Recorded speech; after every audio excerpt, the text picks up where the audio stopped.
The stars looked quiet that night. From Earth, the sky seemed peaceful, full of distant lights that never changed.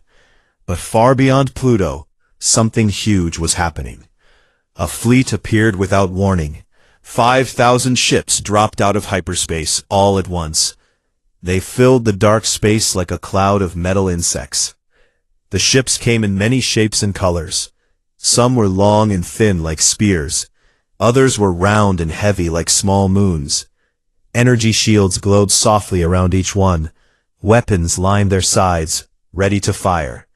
This was no small patrol group. This was the combined might of the Galactic Council. The Council ruled most of the known galaxy. Hundreds of alien species belonged to it. They had old history, powerful technology, and strict rules. For many years they watched Earth from far away. They saw humans build cities, fly to the moon, then to Mars, then beyond. Humans did not ask permission. Humans did not follow the Council's limits on weapons or ships. To the Council, humans were loud, young, and dangerous. Debates had gone on for months in the great crystal halls of Zorath, the Council's main world. Many species wanted peace. Others wanted control. In the end, fear won. They decided Earth must be stopped before humans became too strong. One quick strike would end the problem forever.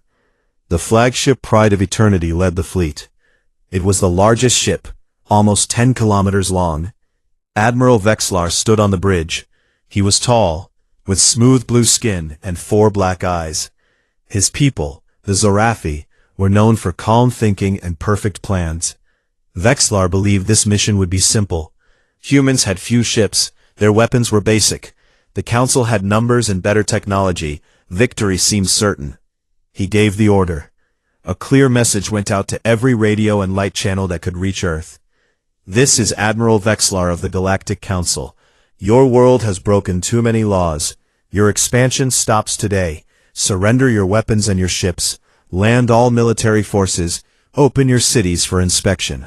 If you obey, some of your people may live under Council rule.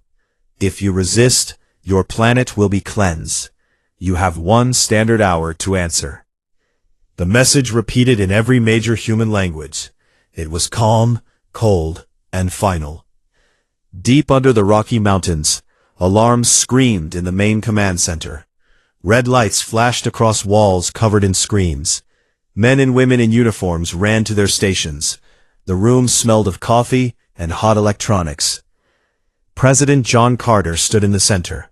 He was 52 years old, tall, with short gray hair. His face looked tired, but steady. He had been president for 3 years. Most of that time he spent dealing with alien messages, trade rules, and small border fights in the asteroid belt. This was different. This was war. General Kevin Hayes walked up to him. Kevin was short and wide, built like a football player from his college days. His voice was rough but clear. Mr. President, we count 5,000 ships. Repeat, 5,000. They are spread across the outer system, moving in formation toward Mars orbit. Our telescopes show heavy cruisers, carriers, and planet-killer-class weapons on at least 200 of them. John looked at the main hologram. Tiny red dots filled the display. Each dot was a Council ship. Blue dots showed Earth's known forces. There were only 800 blue dots, and many were small patrol boats or science vessels. How long until they reach firing range? John asked. 3 days if they keep current speed, Kevin said. Maybe less if they push engines. John turned to Dr. Laura Mitchell. She was the lead science advisor, 38 years old, with short brown hair and calm green eyes. She had spent her life studying alien tech and human defenses. Laura, what do we really have out there? He asked quietly. She met his eyes. A small smile touched her lips. More than they think, sir. John nodded once. He had known Laura for 10 years. If she said more, then there was more.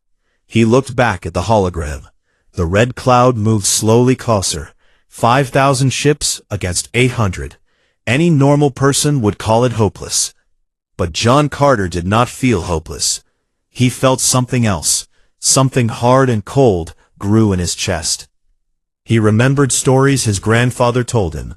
Stories about old wars on Earth, about people who looked weak but fought smart, about traps and surprises, about never giving up. "Open a channel to Admiral Brooks," John said. Kevin touched a panel. A new face appeared on screen. Admiral Lisa Brooks was 45. Her black hair was pulled tight. Her uniform was dark gray. She commanded from a hidden base in the Kuiper Belt. Few people knew the base even existed. "Mr. President," Lisa said. Her voice was steady. "Admiral, they just gave us 1 hour." Lisa gave a short nod. "We heard the message. Fleet status is green. All layers are awake, waiting for your word." John took a slow breath. "How many can we bring online in the first wave?" 4,000 platforms and drones ready now," Lisa answered. "Another 6,000 ships can jump in within 12 hours.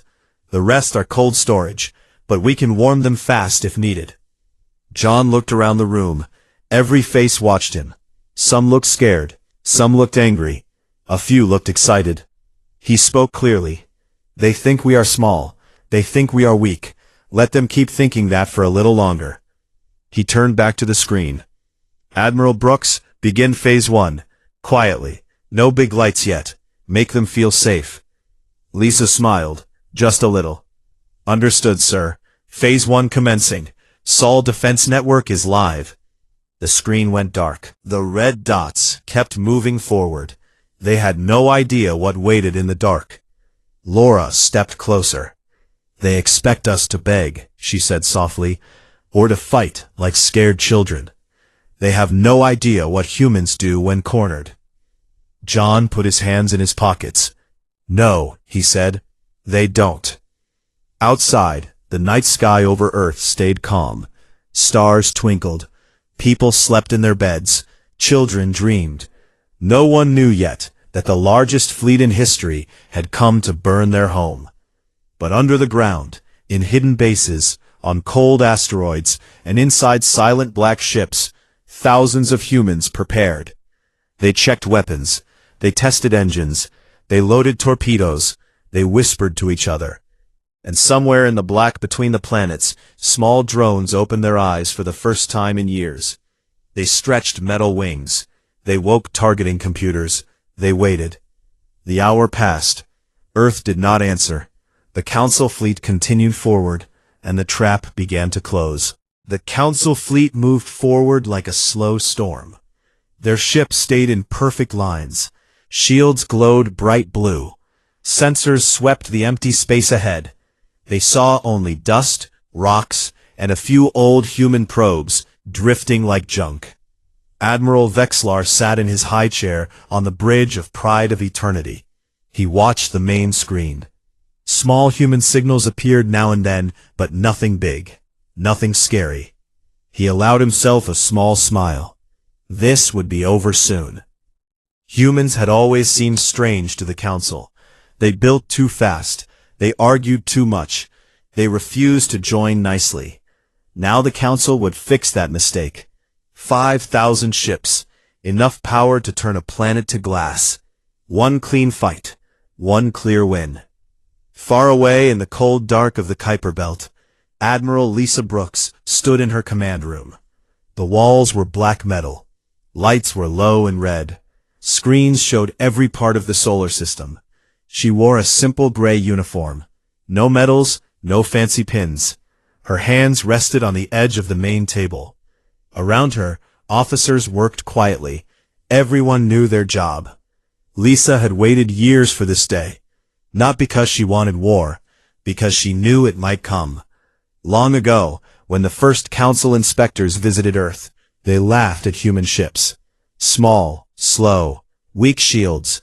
Humans smiled back and said nothing, but behind closed doors, plans started. The public fleet stayed small, to follow rules. 800 ships, mostly for show. The real fleet hid, in deep caves on the moon, under thick ice on Europa, inside large hollow asteroids, in secret shipyards floating between Jupiter and Saturn. Humans built in silence. They used old tricks from Earth wars. They made things simple, strong, and cheap. They made a lot of them. Lisa looked at her lead officer, Captain Daniel Foster. He was young for his rank, only 39, tall, with short black hair and steady brown eyes. He handled the drone swarms. "Status?" she asked. "All stealthed platforms report ready," Daniel said. 4,000 missile pods awake, mines in position, drones on standby. No emissions detected. They still think we're sleeping. Lisa nodded. "Good. Keep it that way." She turned to another screen. It showed Earth. President John Carter waited in the mountain bunker. He had given the order hours ago. Quiet start. Let them come close. Make them feel safe. Then hit hard. The council ships crossed the heliopause, that invisible line where the sun's wind ended. They entered real human space now. Still no big reaction from Earth. No desperate calls. No fleets rushing out. Vexlar felt pleased. Maybe humans had finally learned fear. Then, the first trap woke up. Small black boxes floated among the ice rocks. They looked like normal debris. Years ago, humans placed them there. Each box held 20 missiles. The missiles were long, thin, and fast. No fancy energy beams, just solid metal slugs, pushed by railguns to crazy speeds. Faster than bullets, faster than sound, faster than most alien ships could dodge. The boxes opened, silent. No flash, no sound in space. Missiles slid out, engines lit for one short burn. Then they went dark again. They coasted on paths that looked random, but every path led to a council ship. The first hits came without warning. A Zarathi cruiser on the left flank took 3 slugs in the side. Metal tore open like paper. Air rushed out. Lights flickered and died. The ship rolled slowly. Secondary explosions followed. The crew never saw what hit them. Another ship, a round carrier from the Krell species, lost its main engine. A single slug punched through the armor and kept going out the other side. The carrier spun. It fired wild shots into empty space. Vexlar stood up fast. "Report!"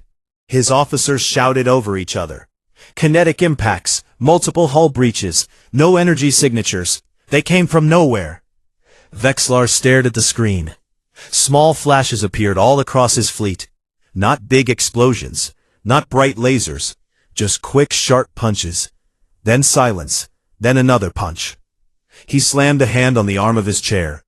"Increase shield strength. Find the source. Launch fighters." But the shields were made for beams and plasma, not for fast, heavy metal. The slugs punched through like nails through wood. Some ships tried to turn. Others fired back at shadows. Nothing hit back.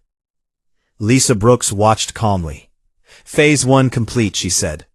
"Casualties on their side, 112 ships damaged or destroyed. Our losses, 0.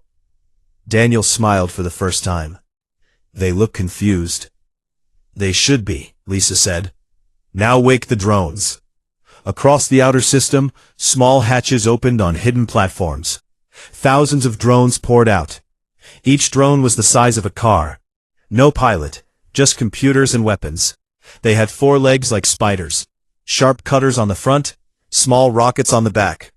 They moved fast and quiet. The drones spread like a cloud. They did not attack right away. They waited. They watched. When a council ship tried to regroup, drones moved in. They attached to the hull. Plasma torches burned through armor. Inside they found wires and fuel lines. They cut.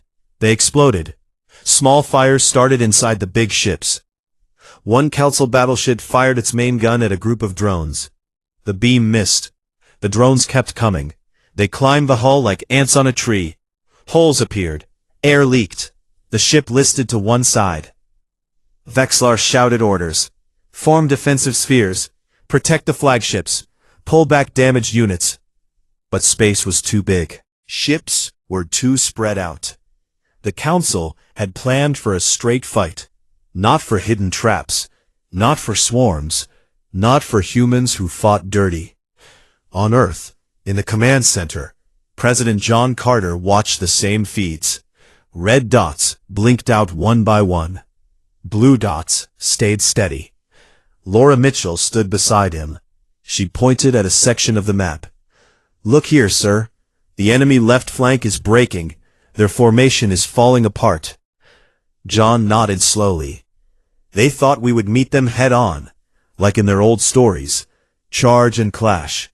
But we learned different lessons. He looked at her. How many ships can we bring in next? Admiral Brooks has 2,000 more waiting in cold sleep, Laura said. They can jump in when the Council gets closer to Jupiter. Bigger ships, heavier guns. John rubbed his chin. Let them come closer. Let them think they're winning. Then show them the rest. Outside the solar system, the Council fleet pushed forward. They lost ships every hour, but they still had thousands left. Vexlar told himself it was just bad luck. A few tricks, nothing more. He did not know yet. He did not know about the hollow asteroids filled with railgun batteries. He did not know about the fusion torpedoes waiting in the rings of Saturn. He did not know about the black dreadnoughts that looked like shadows. And he did not know that every minute he moved closer, more human eyes watched him. More human fingers rested on triggers. More human voices whispered the same thing. Come on, just a little closer. The trap was not over. The Council fleet pushed deeper into the solar system. They left a trail of broken ships behind them. Twisted metal floated in the dark. Sparks still jumped from torn hulls. Some ships spun slowly, dead in space. Others burned with small fires that would soon die without air. Admiral Vexlar stood on his bridge. His 4 eyes stared at the main screen. The numbers hurt to look at. Over 600 ships gone already, and they had not even reached Jupiter yet. He turned to his second officer. How are they doing this? He asked. His voice was low, almost a whisper. The officer shook his head. We do not know, Admiral. No energy weapons, no visible beams, just impacts. Fast, silent. They come from every direction. Vexlar clenched his fists. He had fought wars before. He had crushed rebellions. He had broken strong fleets, but never like this. Never against something that hid so well and hit so hard. Order all ships to Titan formation, he said. Protect the center. Protect the flagships. We will burn through. We will reach their inner worlds. The fleet obeyed. Ships moved closer together. Shields overlapped. Heavy guns pointed outward. They looked strong again. They looked ready. But in the shadows, the humans waited. Admiral Lisa Brooks watched from her hidden dreadnought in the Kuiper Belt. The command room was quiet, only soft beeps and low voices. She studied the map. Red dots still filled most of the screen, but fewer than before. Captain Foster, she said, release the main drone swarms, all of them. Daniel Foster nodded. He touched a row of controls. Swarm release authorized. Launching now. Across the outer planets, hidden hatches opened wider. Not just hundreds of drones this time, thousands, tens of thousands. Small black shapes poured into space like angry bees from a broken hive. Each drone carried sharp blades, small rockets, and tiny bombs. They had no fear. They had no pain. They only had orders. Find, attach, destroy. The drones moved fast. They dodged laser fire. They slipped between shield gaps. When they reached a council ship, they landed. Their legs locked on. Plasma cutters started to burn. Metal glowed red then white. Holes appeared. Air hissed out. Inside, alarms screamed. Crews ran to seal breaches, but more holes opened. More drones climbed. One large council battleship tried to shake them off. It spun hard. Thrusters flared. A few drones flew away, but most stayed stuck like glue. They cut deeper. They found fuel lines. Small explosions rippled along the hull. The battleship listed. Its guns went silent. Captain Daniel Foster flew his own ship now. The heavy cruiser Independence cut through space like a black knife. It was bigger than most council cruisers. Its hull was thick. Its guns were rail guns that threw metal faster than light could cross a room. Daniel sat in the captain's chair. His hands rested on the controls. His voice stayed calm over the comms. Target the carrier group on our right, he said. Full barrage. No mercy. Independence fired. Not one shot. Not 10. A wall of slugs left the guns. They crossed the distance in seconds. 3 council carriers took the hits. Armor cracked. Decks split open. 1 carrier broke in half. The 2 pieces drifted apart slowly. Fire bloomed inside the break. Across the fleet, other human ships joined the fight. They came out of hiding. Some rose from behind asteroids. Some dropped from above the plane of the planets. Some appeared from nowhere. Engines cold until the last second. They were not pretty ships. No smooth curves, no bright colors. Just black paint, thick armor, and lots of guns. A group of human destroyers attacked a council flank. They moved in fast pairs. 1 ship drew fire. The other slipped behind. Railguns spoke. Torpedoes launched. The council ships tried to turn. Too slow. Holes appeared in their sides. Engines died. Crews sent distress calls that no one could answer. Vexlar watched it all. His flagship shook from near misses. "Launch all fighters," he ordered. "Clear those drones." Small fighters poured from the hangars. They were fast. They had energy cannons. They chased drones. Some drones died in bright flashes. But for every drone killed, 3 more took its place. The fighters soon had their own problems. Human drones turned on them. Small cutters sliced wings. Tiny bombs exploded against cockpits. The battle spread to Jupiter's orbit. The giant planet filled the sky for both sides. Its red spot stared down like a cold eye. Council ships tried to use the moons for cover. Human forces knew those moons better. Hidden batteries on Ganymede woke up. Railguns fired from the surface. Slugs climbed out of gravity and found targets. Council ships lost engines. They fell toward Jupiter. Some burned in the atmosphere. Long, bright streaks marked their end. Lisa Brooks spoke over the fleet channel. "All units, press the advantage. Do not let them regroup. Hit the command ships. Break their spine." Human dreadnoughts moved forward. The Titan led them. It was Lisa's flagship, bigger than Pride of Eternity. Its main gun was a spinal railgun that could throw a slug the size of a house. It fired once. The slug crossed space in a straight line. Pride of Eternity's shield flared bright. It held for a second. Then it cracked. The slug punched through. It tore out the other side. The flagship rocked hard. Lights dimmed across its decks. Vexlar grabbed a rail to stay upright. "Damage report." "Main reactor hit," an officer shouted. "Shields at 20%. We are losing power." Vexlar looked at the screen. His perfect fleet was breaking. Ships burned. Ships drifted. Ships exploded. The humans did not shout victory cries. They did not cheer. They just kept firing. Calm, cold, endless. On Earth, President John Carter stood in the command center. The room was full of people now. Everyone watched the feeds. No one spoke much. The red dots kept disappearing. Blue dots moved forward. Laura Mitchell pointed at a section. "Their center is weak now, sir. If we push hard, we can surround the flagship." John nodded. "Tell Admiral Brooks, finish it." Back in space, the slaughter went on. Council ships tried one last push. They fired everything they had. Lasers, plasma, missiles. Some human ships took hits. Armor burned. Hulls cracked. A few smaller ships died. But most kept coming. Their shields were thick. Their guns never stopped. A group of council cruisers formed a wall to protect Pride of Eternity. Human torpedoes answered. Fusion warheads. Small suns born in space. The cruisers vanished in bright flashes. Nothing left but gas and sparks. Vexlar gave the order he never thought he would give. "All ships, prepare for emergency retreat.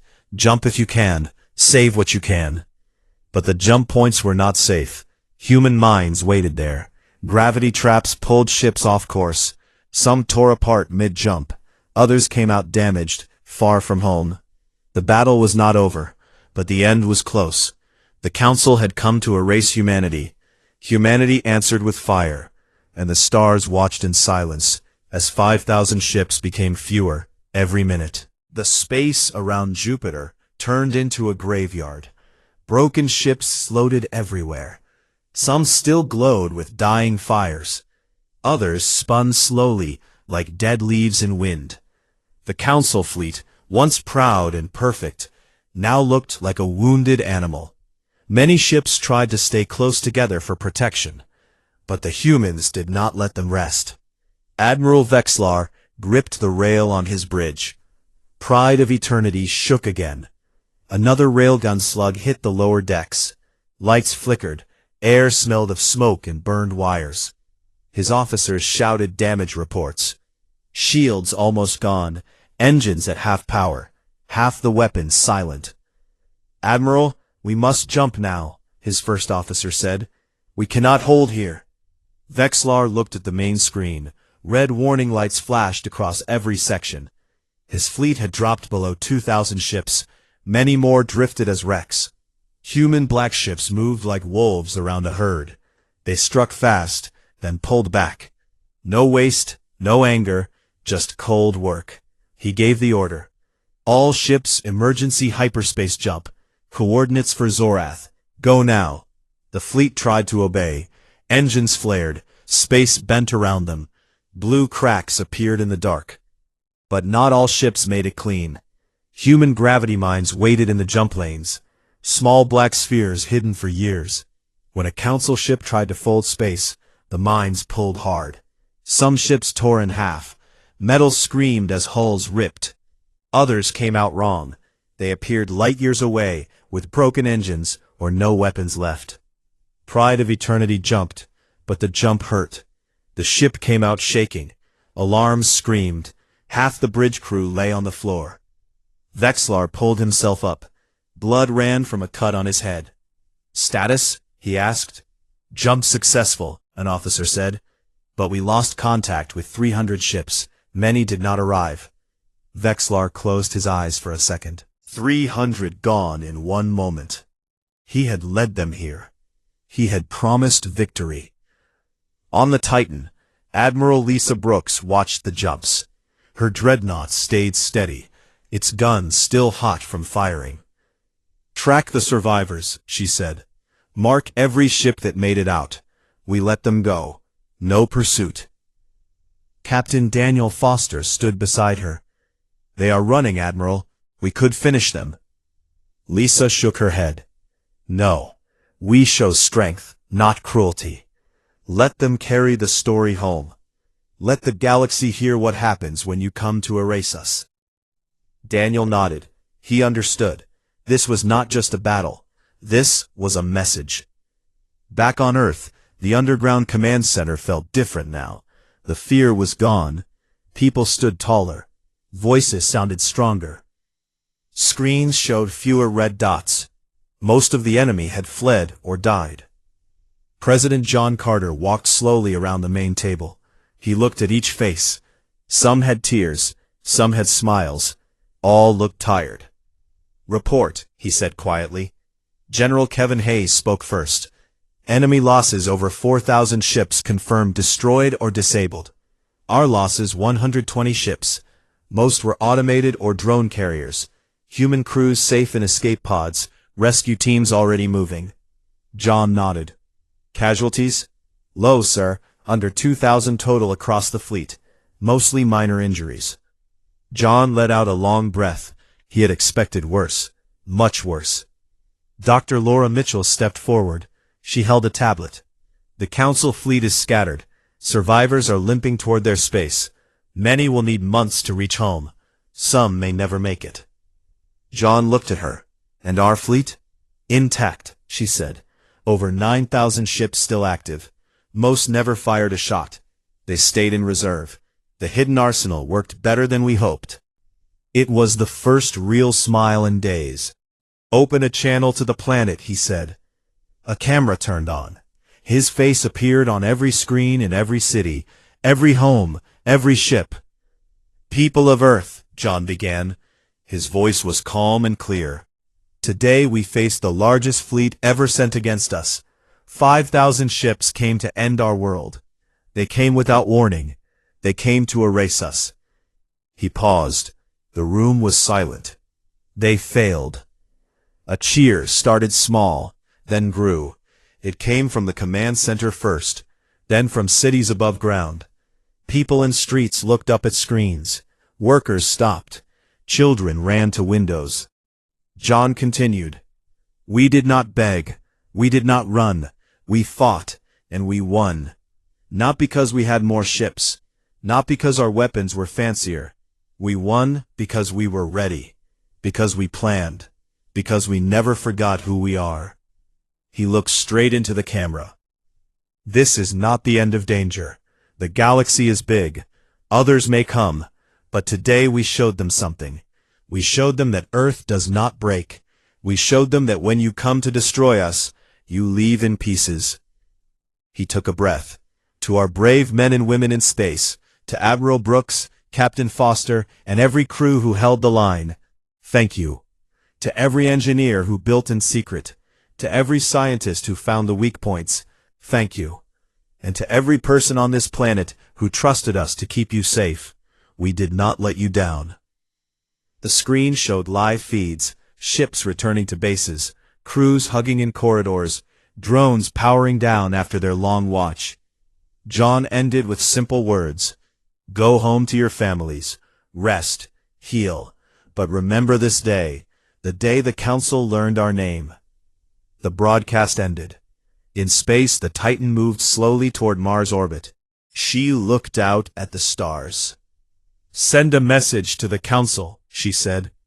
No threats, just facts. An officer typed.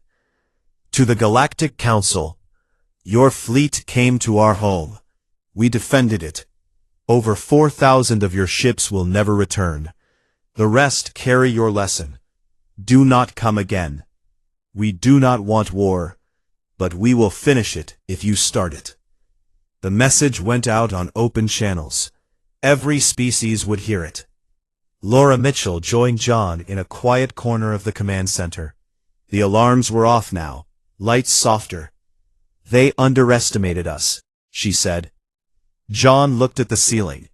They thought we were new, wild, easy to crush. They did not see the years we spent preparing in the dark. Laura smiled. They will not forget. No, John said, and we will not either. Outside, the solar system grew quiet again. Wreckage still floated.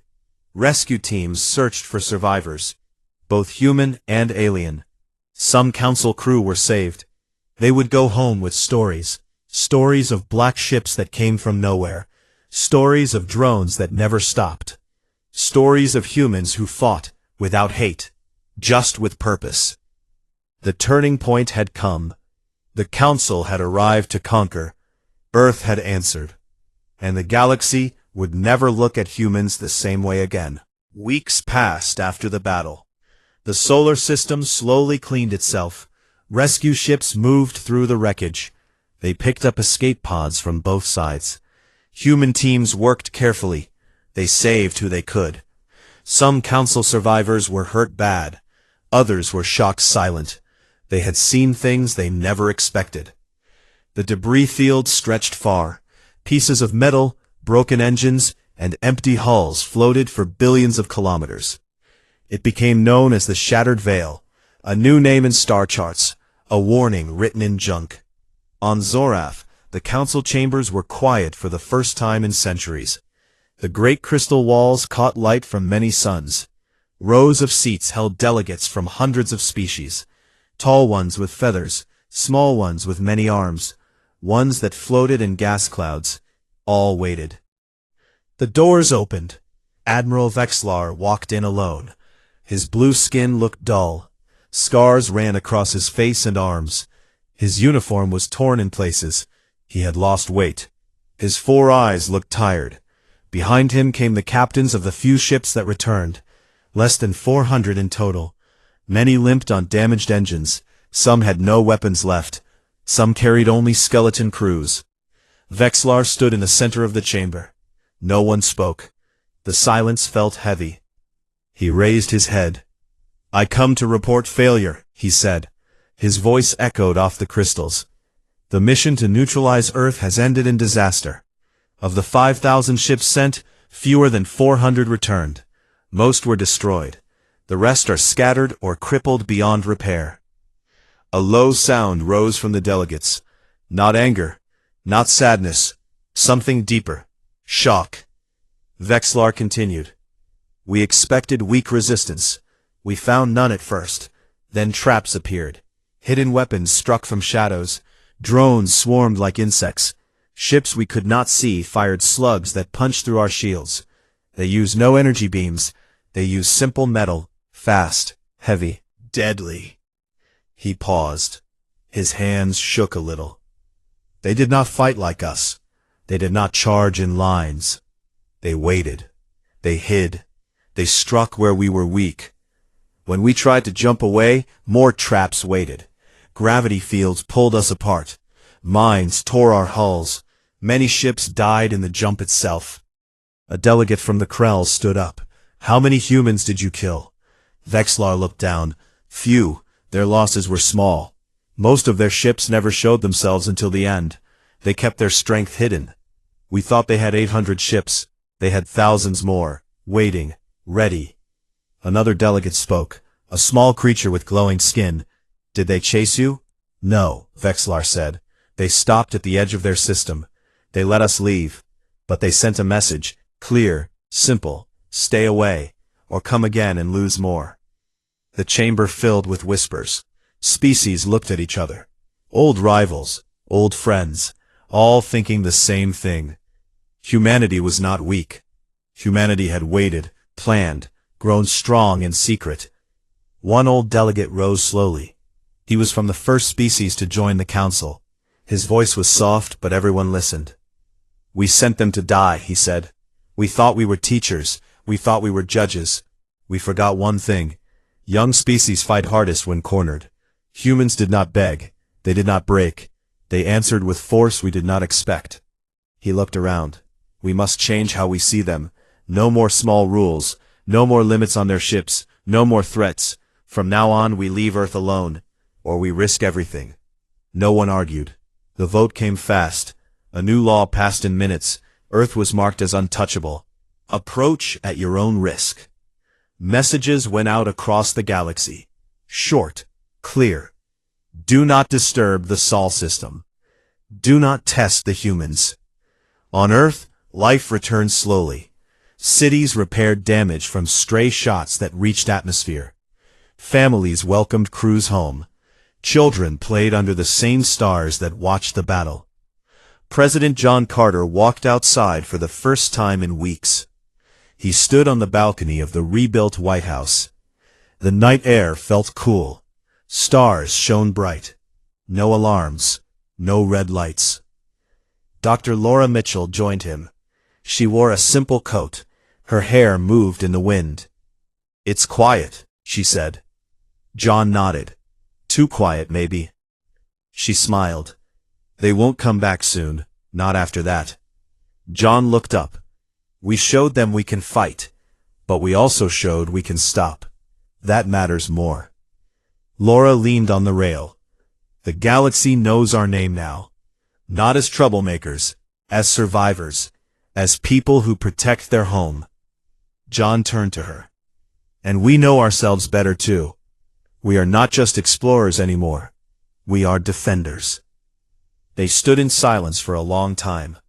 Far away, in deep space, a single council scout ship drifted near the edge of the shattered veil. The captain looked at the wreckage through a window. Twisted metal, frozen bodies, empty escape pods. He spoke to his small crew. This is what happens when you wake something that sleeps with one eye open. They turned the ship. They left the graveyard behind. Back on Earth, John Carter walked inside. He sat at his desk. A new report waited. Trade offers from distant worlds, requests for talks, apologies from old enemies. He smiled a little. The title of the battle spread like fire through stories. Traders told it in space stations. Pilots whispered it in bars. Children learned it in schools. The day the Galactic Council sent 5,000 ships, and Earth sent them home in pieces. It became more than a battle. It became a legend, a line in the stars, a promise. Humanity had spoken. The galaxy listened, and for the first time in a long time, the stars felt a little less cold.